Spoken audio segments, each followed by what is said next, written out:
I just want to make sure that we recognize our different sponsors. So we've got Yvonne with the Center for Innovation and Entrepreneurship. MSU is one of our sponsors, obviously. They're our host. We really appreciate them hosting us here. We've also got Corey with Region 9 Development Commission, and she and the Region 9 team help with some of the communications and marketing around the event. And then Auto Media Group, which is myself and my business partner Mike over there. And we handle all kinds of social media and traditional media advertising here in the Mankato area, helped fund this event, and every one of us kind of rotates and helps select speakers. I think it's every month, every third month, one of us has to pick a speaker. So I'll be honest with you, our speaker is supposed to be selected for June, Auto Media Group is, and we haven't done it yet. So I know I've got 3 people in the wings. It's either going to be a social media influencer, it's going to be another target on Facebook and the analytics side of Facebook, or it's going to be on LinkedIn. So those are the 3 speakers that I'm talking to right now, and you'll just have to see what comes out. So hopefully you can make it. That'll be June 14th. But otherwise, make sure that you guys grab some Dunkin' Donuts. We've got a ton of donuts back there and some coffee, and settle in for a great presentation from Brandon, who just won the Young Entrepreneur of the Year from the SBA. So give it up for Brandon.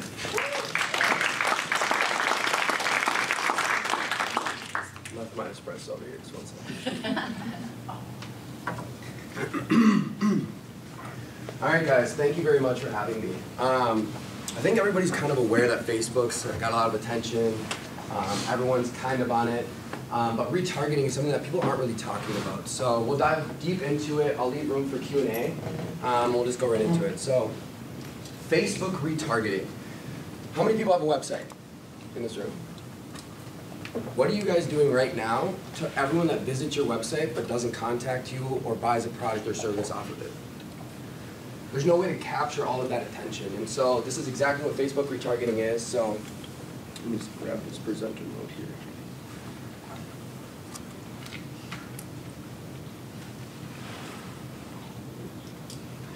All right, so imagine you're going on Facebook and you see this ad for the comfiest sweatpants in the world. They look nice, nice quality, and it just says your new go-to sweats. Now, let's say you're on a lunch break and you're looking on the website, you're looking around, and your boss calls you, you have to leave, so you didn't buy them. And from there, you so you go to the website, you have your high-quality sweatpants, and you kind of poke around on the website, you look around, and you decide not to make a buy because your boss calls you, you have to leave. You're kind of happy because you're like, I didn't need them anyways. Now you're scrolling around on Facebook the next day, and you see something that's just a little bit more geared towards a personalized message. So it says, we caught you looking. Go on, you know you want it. So this is a carousel ad. You guys have all seen them when you scroll over. It's got 4 to 6 different images. But it's a personalized message. It says, we caught you looking. How did they know that you guys were on the website? And the only way that these ads are getting displayed is if you saw that first ad. So you had to click into it, and you're not just wasting your money. And I'll dive deep into what that actually means. So then you're scrolling around the website, you click onto it, and you realize that it's a little bit out of your price point, and you decide not to make that financial decision. You're kind of happy, you go back to your work day. Then 2 days later, you see another message that says, comfiest sweatpants in the lead guarantee. Take 10% off just for you. Another personalized message, and you end up buying it because it was a special discount. This is exactly what Facebook advertising is. So if you go back here, this is going to go out to a cold audience. And that cold audience has never seen your brand, they've never seen your business, they know nothing about you. How many times have you guys actually bought something by seeing an ad for the very first time? Probably never. There's a magic rule of 7. Something needs to see something 7 to 10 times before they make any kind of call to action. So that's based on a $100 retail value. So if you're selling leases for 12 months at a time, you probably need to see something more than 7 times. If you're selling something at a university and it's a class course, you probably need to see it more than 7 times. So let's talk about it. Facebook retargeting, it's effective, it matters. You're basically capturing all the unused traffic that no one's capitalizing on. And the biggest thing here, guys, is to remember these are real people that you guys are advertising to. We work a lot with different social media accounts, and the biggest thing is they don't actually understand, like when you guys place these ads, there's real humans behind it. If it's a stock photo with a very generic caption, you guys all know you're gonna scroll past it. And so when you're placing these ads, you really have to be conscious of real people are going to be looking at these display ads. First things first, are you set up to retarget? Everyone said they had a website. Do you have a Facebook pixel? Basically what a Facebook pixel is, it's a tracking code on the back end of your website. It changes nothing to the graphic interface on the front end, but essentially now you can create custom audiences. So what if I told you I could create a whole ad set based on people who added to their cart but never made a purchase? And I could create a really geared call to action based on that, saying, hey, we saw you added to our cart, forgot to check out, question mark. It's a lot more effective than just saying, hey, buy our athletic gear today. So doing a deep dive, this is a pixel, it's very easy to use, YouTube University, do a deep dive into it, they show you step by step how to do it. Now let's talk about hot traffic versus cold traffic. Cold traffic, this is that very first ad that I showed you guys. So when you guys are scrolling around on Facebook, you guys see a random ad that you don't know anything about, this is cold traffic. They're trying to get you to either like, comment, or engage in any part of their ad. And the minute that you guys do it, you're going to start seeing ads for the next 7 to 10 days. So for example, if you guys are shopping for Nike shoes, and you type in Nike shoes, you go on their website, you go on Instagram, you see like 45 different ads for Nike shoes, that's essentially what Facebook retargeting is. So cold traffic, they know nothing about your brand besides seeing an ad for the very first time. There's no trust, there's no brand integrity, there's no mission, there's nothing, it's just a cold ad. Hot traffic, they know your brand, they trust your brand, they know what you guys are about. When you look at Facebook retargeting, it's very simple. It's just, it sounds very complex, but it's very, very simple. So when we talk about cold traffic versus hot traffic, let's say there's a bride-to-be. She's researching vendors online for whether it's a venue. She finds your website, goes onto it. Now that you have that pixel tracked on there, you can retarget anyone for the next up to 180 days. So she gets on Facebook the next day, starts seeing your display ads saying, hey, we saw you checked out our website. Are you ready to make that big decision? Now you're having a more personalized message, and you're really talking to your consumers rather than just saying something without any integrity. The biggest thing is everyone in this room knows there's 4,500 different things trying to sign up for this, click into this, buy this, do that, like this, comment this, take a friend, do that. If you can have a conversation with your audience, you're going to win every single time. So when you take this core concept and start thinking about different ways, whether it's a product, whether it's a service, and how you can actually engage with your audience one step at a time, you're going to win. So when you're looking at this, the cold audience starts right through here. The minute that they go back onto Facebook, now they're hot traffic. They went through your website so they know what your brand's about. They know your services. They know if they trust you or not. And so basically it's a repeating funnel, and the funnel just keeps repeating, and you qualify each of your leads based on how many times they start seeing display ads. So you want to have a frequency of 7 to 10, kind of like what we talked about. People need to see something 7 to 10 times before they actually make a purchasing decision. So quick tips on audience retargeting. Everyone's seen this before. If you guys haven't decided to go on Business Manager, there's a difference between clicking that boost button versus like creating a campaign. So this whole discussion is on advanced retargeting, so if you haven't jumped into that set yet, hop on YouTube. It's how we did it. But essentially, you guys have all seen this. Locations, age, gender, languages, detailed targeting, connections. Essentially, again guys, you want to be more specific. If I say, hey, who's your target audience? Anyone from 18 to 55, men and women, anywhere in the US, do you know how much money you have to actually spend to make that effective? But what if I told you my target demographic is college kids 18 to 24 looking to sign a new lease in the next 6 months, and they're in Mankato? Now, that targeted personal message, you can get a lot more geared. You can start having lingo that's more geared toward the college student rather than trying to just be very broad in general.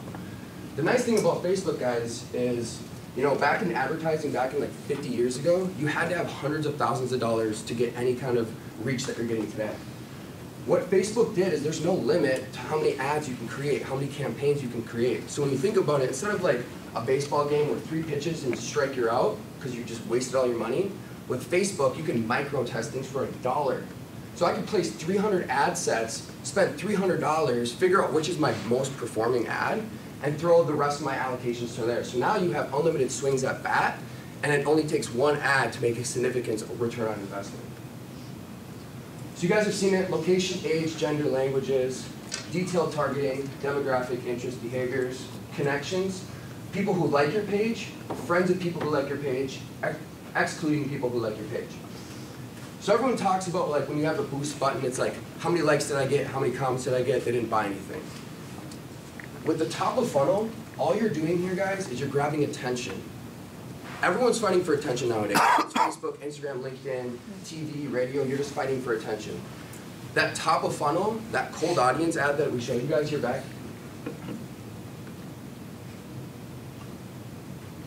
all we're trying to do is get likes, comments, and to them to click on the picture. The minute that they do that, they're in our system. They're gonna see anywhere from 20 to 30 ads over the next 7 days, and that conversion, that frequency, is literally producing, we're printing money at this point. Because when you build a funnel and you understand how to consume, or how your consumers are engaging with your content, you can take that core concept and template it. So I know this is geared towards products, but it works with services too. We do a lot of service leads. So we'll jump into examples here. Really quick, avoid broader, low quality lookalike audiences. So again, if you guys go on the back end of Facebook, let's say you found a really good audience. Maybe it's that 18 to 24 college student demographic in Mankato. You guys got to realize that Facebook has all of your data. So with that audience that's working really well, you can create a lookalike audience to the top 1% of profiles that match all of those interests. So every time you go onto Facebook and you scroll around and you like your friend's thing, or you like Nike, or you like Adidas, that's pegging data onto your profile. So then they take all of that data and I can make a 1% audience of exactly what Bryce's interaction on Facebook is, because Bryce is my target demographic. That makes a lot more sense because now I don't have to go find those people. Facebook's using the information for me. Focus on source quality. Your average audience size is around 1,000 to 50,000. That's kind of the money pit. But the main thing is to focus on quality. You don't want to just start throwing interests and demographics in there just to hit a bare minimum. You want to focus on a quality list because then you can make a 1% audience off of that qualifying list.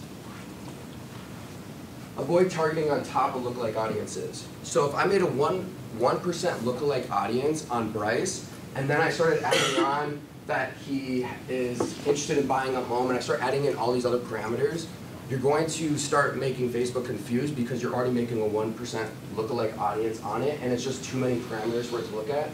So the biggest thing here, it sounds really high orthodox thinking, but essentially, just play with Facebook's rules. They make it very, very simple for you to take advantage of all of these data points that they have, and they're one-click buttons into the steps of the funnel. Possible retargeting tools. Okay, so this is all the leveraging pieces that you can create custom audiences on. So, for example, how many of you guys saw the parade video that we did with MSU last year? Okay, we spent $70 and we got 15,000 views in 24 hours.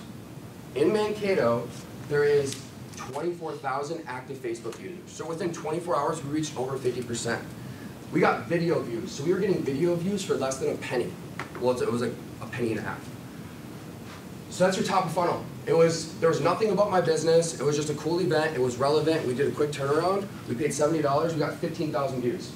With that 15,000 views, Facebook then tracks whether you watched the video for 3 seconds or more, 5 seconds or more, 10 seconds or more. We're going to retarget everyone who watched it for more than 10 seconds because they're probably a lot more interested in whatever that video was than the people who watched it for 5 seconds or 3 seconds. So instead of just clicking a boost button for $100 to 18 to 54 and just doing a general blast, we targeted people who were 25 and older, who were most likely involved in a business one shape, way, or another, because that's where I get my leads. And so we had 15,000 views. We started retargeting them with straight just push to our website because we wanted to get them more information, like who was the people who did this video, what are they all about, oh, they're in Mankato. From there, once they went on our website, now they're going to see, hey, set up a free consultation today. Learn more about your business. Want to improve your social media game? Come talk to us. We're qualifying our leads every step of the way, so instead of spending $3,000 on traditional marketing efforts that you have no traction to, we're qualifying each one of our ad sets to make it the most bang for our buck. So you have video views, profile visits, page likes, event responses. So essentially, if I had access to this Facebook page, whoever made the event for this event today, I could retarget everyone in this room who either came or was interested in this event to go to my website and then sit down with me. So let's look at some examples. So this is a client that we work with up in the Twin Cities. We did a big campaign with Jason Zucker from the Minnesota Wild. Has some star power. It's naturally going to get a lot of reach and a lot of engagement because he's a celebrity. But essentially here, We just had a quick short video that kind of showed what the whole campaign was about. This campaign was 16 designed hats with the Minnesota Wild for the last 16 games. And we had these unreleased designs where we went in and we released a design every single game. So there's a lot of attention, a lot of hype. We weren't asking anyone to really do anything. We were just showing them this is what we're all about. So we got a ton of engagement on the video, but we also want to test everything. So we want to test a video compared to a static image, because here's the thing, guys. In marketing, there's no right or wrong answer. There's really not. You have to test, and the market will tell you if you're right or wrong. And so anything that we do, if we're saying, hey, is a video the best piece of top of funnel? Maybe, that's my opinion. But how is our consumers going to react to a single image ad? Because people are scrolling really quickly, so you have to be able to determine that. So we tested these two against each other. The video did a little bit better. We got views for 2 pennies a piece, and then we retargeted with these. So this is a carousel ad. You guys have all seen it. You scroll around 4 to 6 images. This ad is only getting distributed to anyone who clicked into either of these ads. So it's not just going to get blasted to anyone, so we're qualifying. So now they're seeing a second piece of it. We know you can't get your eye off of these. You're up into our latest collection now. So it's got more shots, more detail, a little bit more information, and just showing why they should buy this. Let's click this. So this is what we were talking about with the hot audience. So at the very end, this is the bottom of a funnel with a 3-step funnel. At the very end here, it says 16 games, 16 limited edition hats, co-designed by Jason Zucker, all for a bigger purpose. Here's 16 Unreal. You can see the slide over here. But it's very interactive, clean, it's aesthetic. You have to have great graphics on it. And then if you go here, if I can get out of here.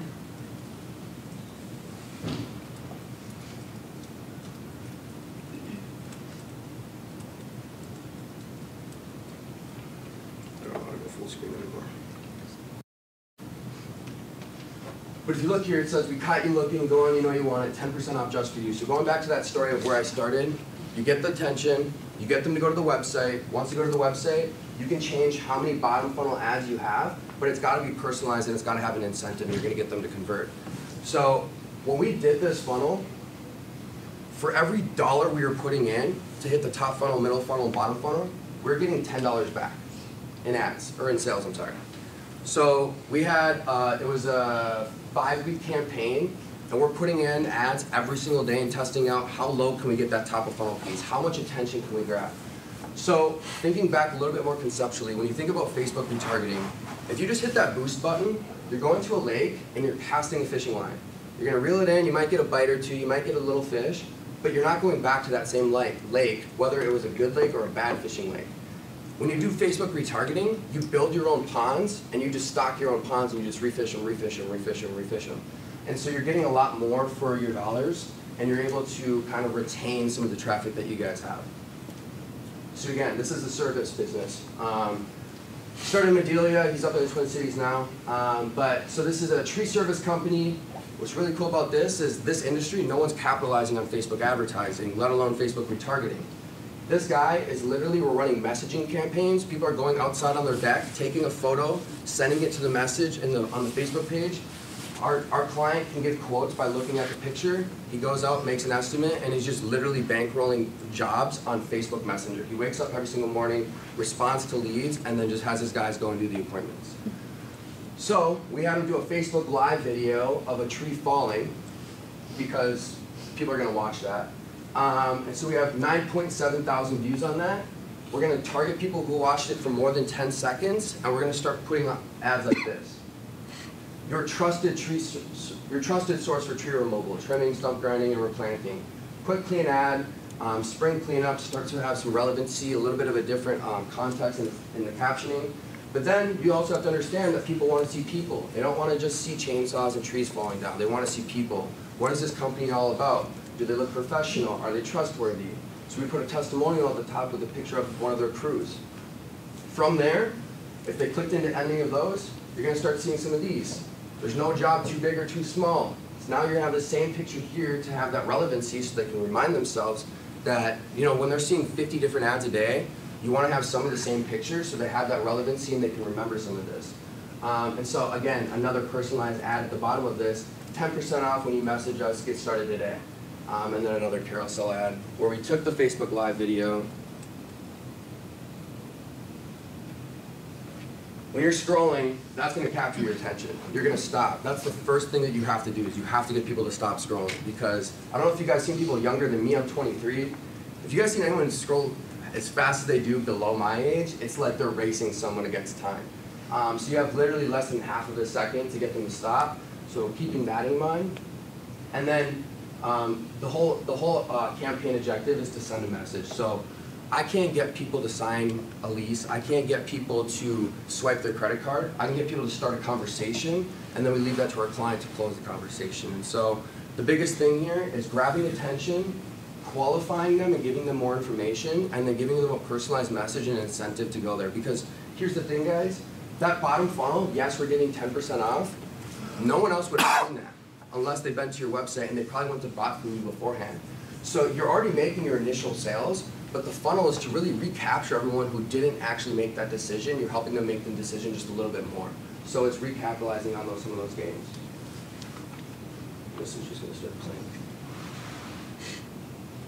So, I know I kind of just went on a little bit of a rant. I want to be able to take the time to ask some questions, specifically to your business.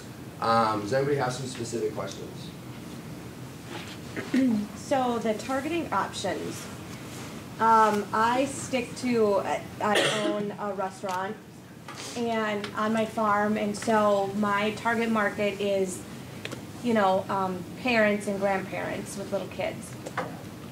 So I usually just stick to that age, you know. Should I change that sometimes and target, you know, maybe, I mean, because, you know, college kids come out in the summer too Yep. and hang out. Yep. It's a fun hangout place, but So your Should target I change? demographic is anyone who has money, right? yeah. So Yeah. there's nothing stopping you from making an ad tailored towards maybe grandparents who want to take their grandkids out. Saying, hey, grandma and grandpa, kids eat free, and then having the audience to 55 plus. Yeah. And it's only going to go to those people. And then you could have, you know, like date night or something Yeah. with the husband and wife. And you can really, it's really segmenting out. It's not doing broad blast. It's not a billboard post. It's how personalized can we make these messages. Does that make sense? Yeah. I work for American Family Insurance, Rural Insurance, and I do a lot of giveaways. So if you have any insight on bringing more traffic, when we do a giveaway, depending on what it is, like right now we're doing the Mankato Moondog. I mean, we have like probably 2,000, views, and Nice. I've had 80 comments, 77 shares, and I didn't even boost it. So, do you recommend that I boost that? I should have boosted that, or what is your recommendation on giveaways? That's something that I kind of do to bring traffic on our Facebook page. I would first ask you, what's your goal with this? Is it just to gain attention? Is it to start conversations? Because here's the thing, everyone's doing giveaways, and Facebook's actually now cracking down if you have the words like, comment, and tag, or share, they'll flag it. Yeah. So you know how you beat that? You do it in a video. We just did this with Solstice, and it was me and Dane smoking a cigar and drinking some espresso outside. We were like, what the heck are these guys doing? They're gonna click the video. It says, want to win free tickets? Watch the video. You'll know what to do. So it's kind of navigating in between now to Facebook, but you want to have an objective. Our objective is just to get engagement. Because if you look here,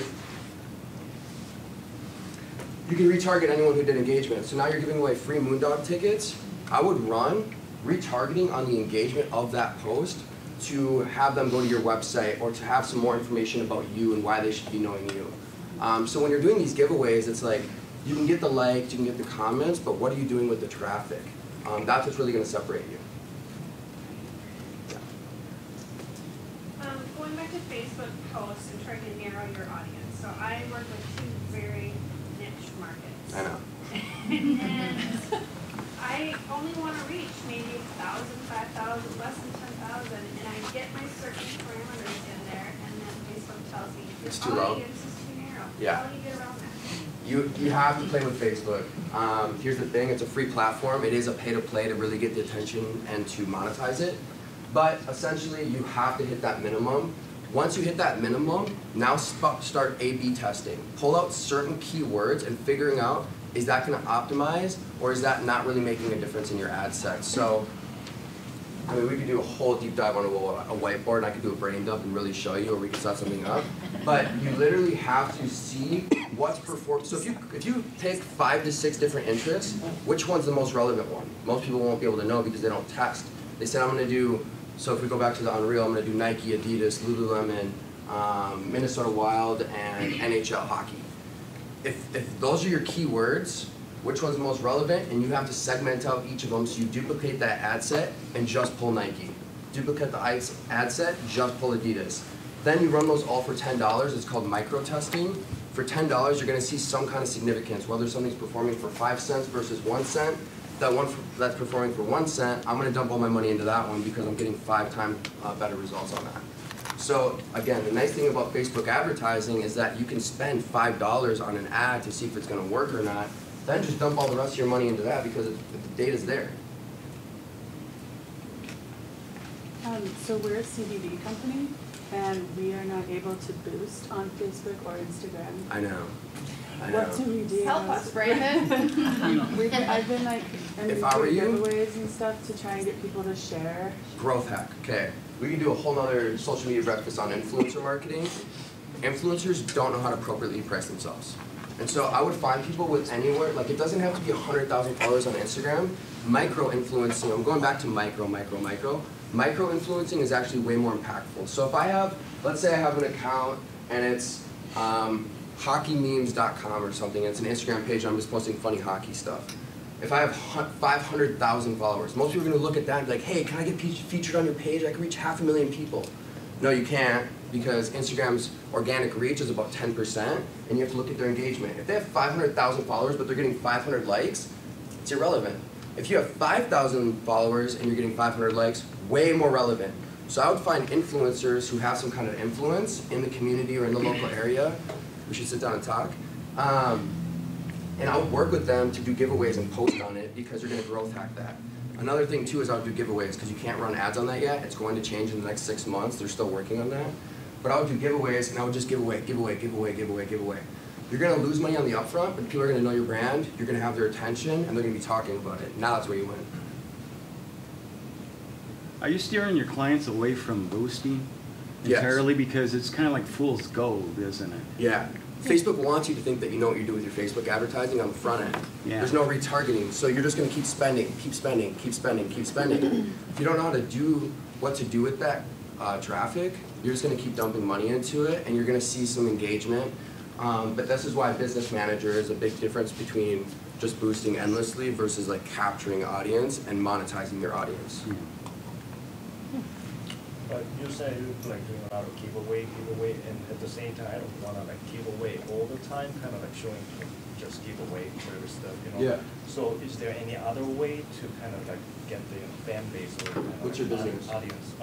Selling a baby kind of related product. So, It's a product? yeah, it's a product. Okay. Okay, so providing value is probably the biggest thing we're pushing on. So if you guys didn't get enough out of this, we're actually doing a short video once a month based on what everyone wants to know. There's a lot of questions on social media and how to navigate it, and instead of just trying to set up one-on-one meetings, we're going to put out a video that's in-depth and give you guys straight IP of exactly how we would do it, and then it's up to you to really, go further with it. So if I were you, I'd be educating on why your products are better. But don't just be talking about you, talk about the industry.